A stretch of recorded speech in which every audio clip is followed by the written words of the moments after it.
Salut mes Nakamas, c'est le Doc, j'espère que vous allez bien. Aujourd'hui on va parler de l'épisode 730, un épisode qui annonce bientôt la fin de cet arc dressrosien, un arc quand même qui a été assez long mais qui a été quand même nécessaire. Et je dois dire que cet épisode, il est... j'arriverai pas trop à le qualifier parce qu'il y a eu des super bonnes choses, mais d'un autre côté il y a eu des choses tellement what the fuck que je me suis dit, il faut absolument que je fasse une critique analyse de cet épisode, et ça tombe bien parce que c'est ce qu'on va faire pour cet épisode 730.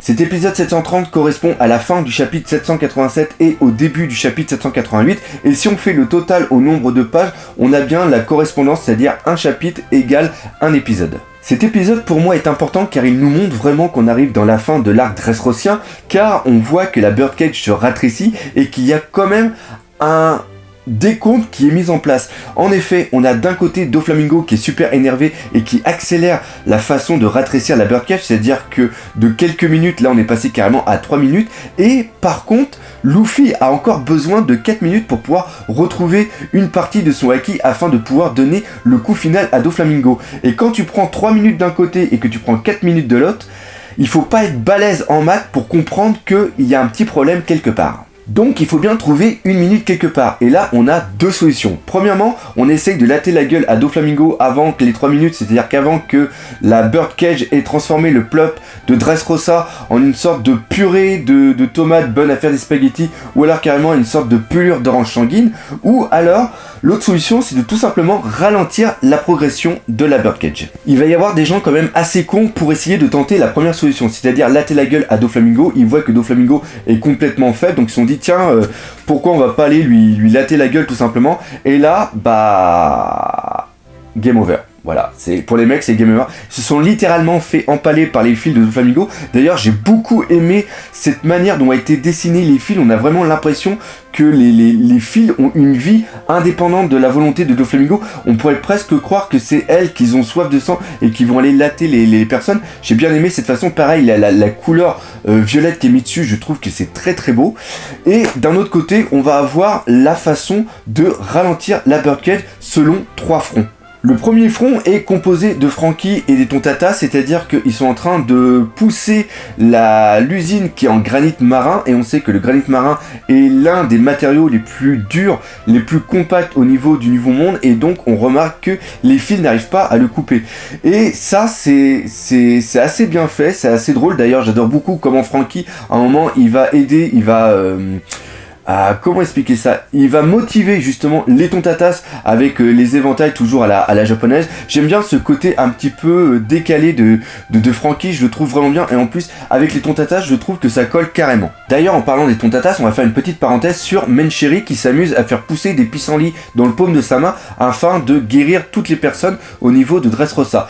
La guérison n'est pas une guérison instantanée, mais une sorte de simulation, c'est-à-dire qu'elle fait oublier au corps la douleur et permet de redonner l'énergie pour que celui-ci puisse courir ou puisse faire quelque chose. L'inconvénient de ça, c'est que ce n'est pas une guérison qui sera à long terme, mais c'est plus une guérison qui va durer à peu près de 3 à 4 minutes. Mais 3 à 4 minutes, encore une fois, c'est seulement ce qu'on a besoin, et c'est d'ailleurs ce qui va permettre aux gladiateurs de faire un retour assez fracassant. D'ailleurs, quand j'avais lu les chapitres, j'avais pensé à une autre utilisation des gladiateurs, c'est-à-dire qu'on allait avoir une partie des gladiateurs qui allait être les plus faibles, qui allait continuer à pousser la birdcage, mais je pensais par exemple qu'on allait avoir Shinjao, qu'on allait avoir Barto et aussi Cavendish, qui allaient faire une sorte de dernier baroud d'honneur en faisant une sorte de trio qui allait se mettre face à Doflamingo pour gagner justement un petit peu de temps, et je voyais parfaitement Bartolomeo là-dedans, c'est-à-dire que je suis le dernier rempart avec sa barrière, essayer d'emprisonner même carrément,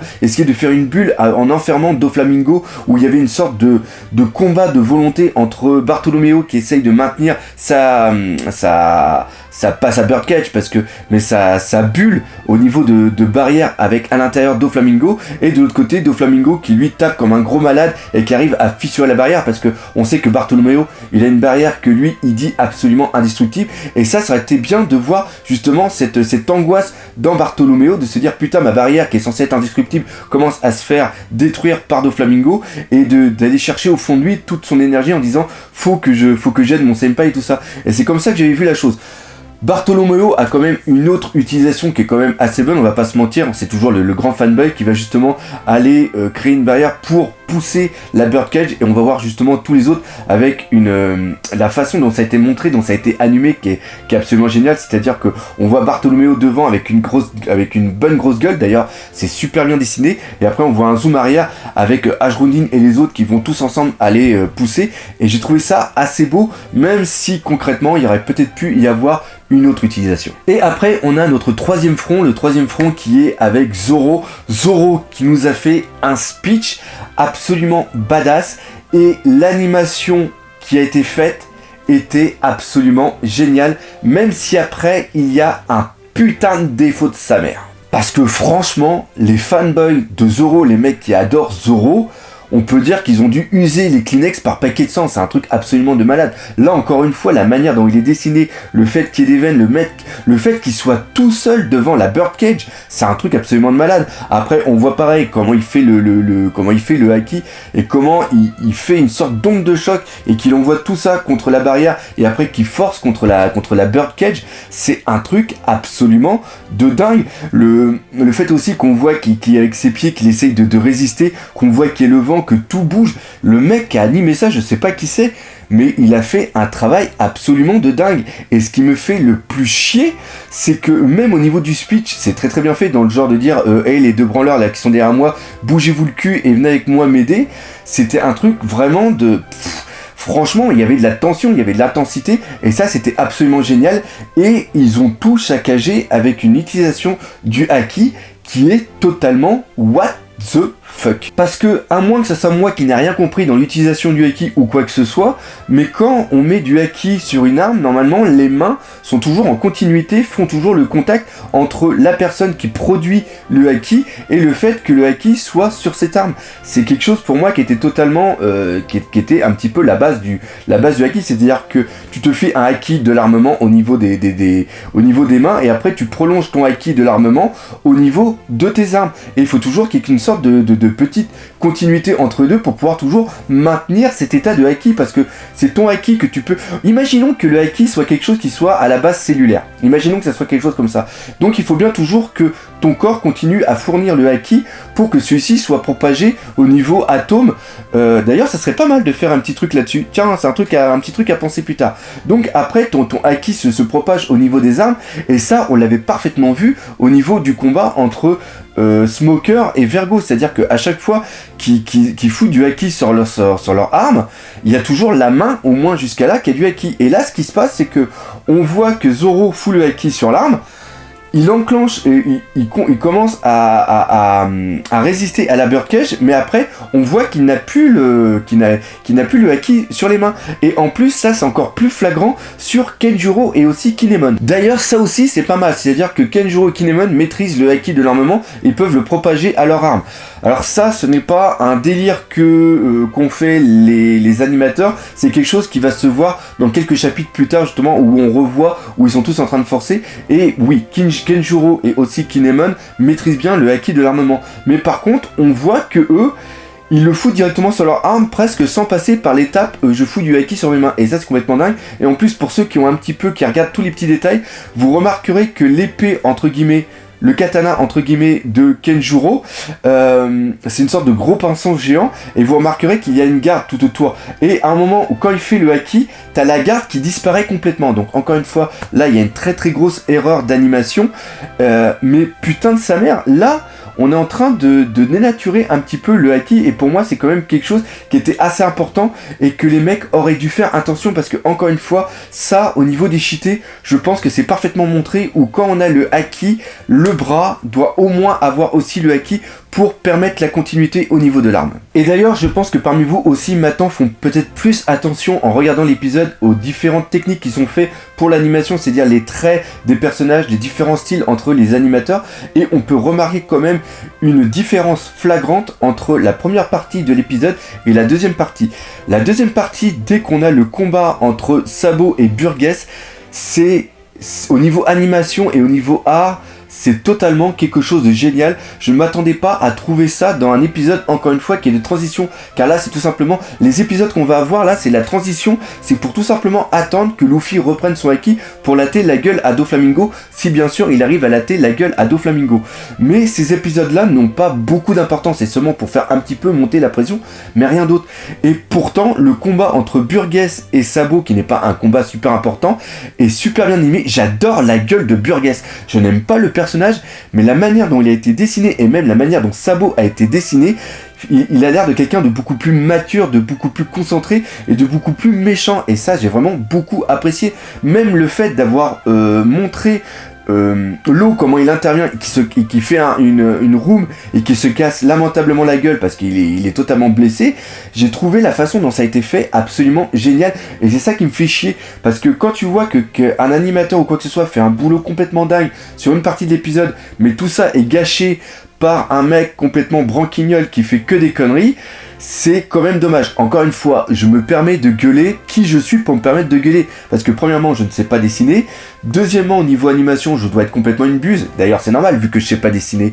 Mais il y a quand même un minimum de connaissances par rapport à l'univers de One Piece pour que le fan qui est à l'intérieur de moi, le doc super fanboy de One Piece, se dise: oh putain, mais regardez, c'est complètement débile ce qu'il a fait avec le haki, ça a absolument rien à voir. Bon, c'est vrai que c'est un petit peu limite, mais je trouve que normalement il y a un mec qui est là pour éviter ce genre de conneries, et je trouve que c'est vraiment dommage à un tel niveau qui est encore ces petites erreurs qui peuvent être facilement gérées. C'est au niveau de la colorisation ou quoi que ce soit, il y a juste un petit truc à faire en plus. Bref, c'était pas non plus du dessin, parce que le dessin est quand même beau, c'est ça qui me fait chier. Voilà, en gros, c'est pour ça que je gueule. Donc voilà, c'était le petit caca nerveux de fin de vidéo.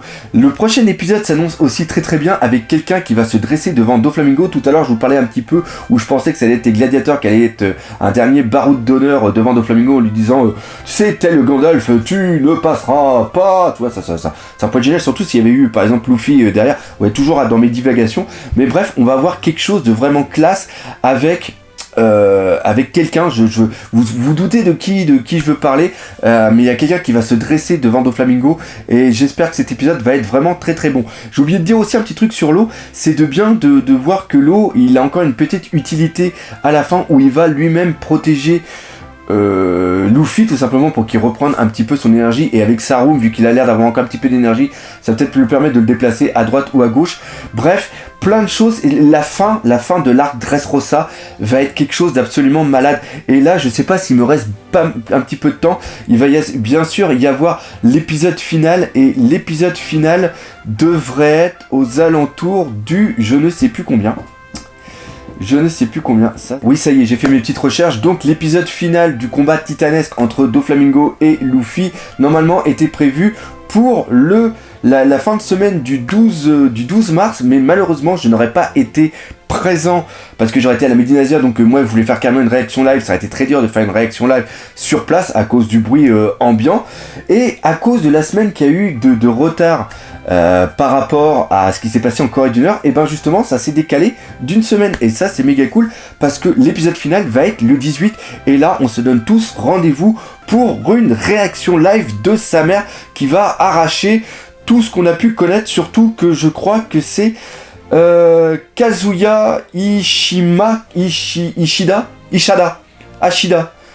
Lui, enfin bref, c'est lui qui va s'en occuper, et c'est l'un des plus grands animateurs directeurs. Il est en charge de One Piece depuis très très longtemps, et c'est lui qui fait un petit peu le character design de One Piece. Donc bref, ça s'annonce quelque chose d'absolument magnifique. Donc voilà, cette critique analyse de l'épisode 730 est maintenant terminée. J'espère que vous aurez bien apprécié. Si c'est le cas, comme d'habitude, n'hésitez pas à partager, commenter, liker.